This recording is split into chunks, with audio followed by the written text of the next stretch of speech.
നവകേരള സദസ്സിൽ പരാതി കൊടുത്തിട്ടും തൃപ്രയാറിലെ അനധികൃത പാർക്കിങ്ങിനെതിരെ പോലീസ് നടപടിയെടുക്കുന്നില്ല. തൃപ്രയാർ ജംഗ്ഷനിൽ നടപ്പാതയും ഹൈവേയും പാതയും കയ്യേറിയാണ് ഇരുചക്ര വാഹനങ്ങൾ പാർക്ക് ചെയ്യുന്നത്. ബസ്സുകൾ ഒതുക്കാൻ ഇടമില്ലാത്തതുമൂലം റോഡിന് നടുക്കാണ് പലപ്പോഴും ആള് ഇറക്കുന്നത്. ഇത് രൂക്ഷമായ ഗതാഗത കുരുക്കിനും അപകടത്തിനും ഇടയാക്കുന്നുണ്ട്.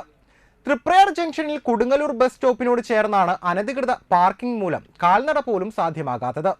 സമീപത്തെ വ്യാപാര സമുച്ചയത്തിൽ പാർക്കിംഗ് സൗകര്യം ഉണ്ടായിട്ടും അവിടുത്തെ ജീവനക്കാർ പോലും വഴിയരികിൽ രാവിലെ മുതൽ വൈകുന്നേരം വരെ വാഹനം പാർക്ക് ചെയ്തിടുകയാണ്.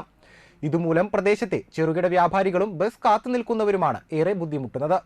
കടകളിലേക്ക് കയറാൻ വഴിയില്ലാത്ത രീതിയിലാണ് പലരും വാഹനം വെക്കുന്നത്. ഇത് തർക്കങ്ങൾക്കും കാരണമാകുന്നുണ്ട്.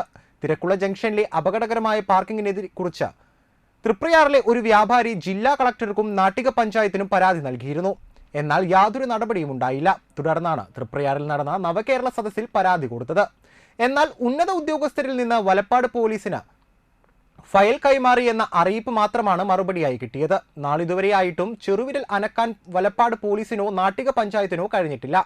നടപ്പാതകളിലെ കയ്യേറ്റം മൂലം സ്കൂൾ വിദ്യാർത്ഥികൾ ഉൾപ്പെടെ ഹൈവേയിൽ കയറിയാണ് നടക്കുന്നത്. അടിയന്തരമായി റോഡും നടപ്പാതയും കയ്യേറിയുള്ള പാർക്കിംഗ് തടഞ്ഞില്ലെങ്കിൽ വലിയ ദുരന്തമാകും തൃപ്രയാറിൽ ഉണ്ടാകുക.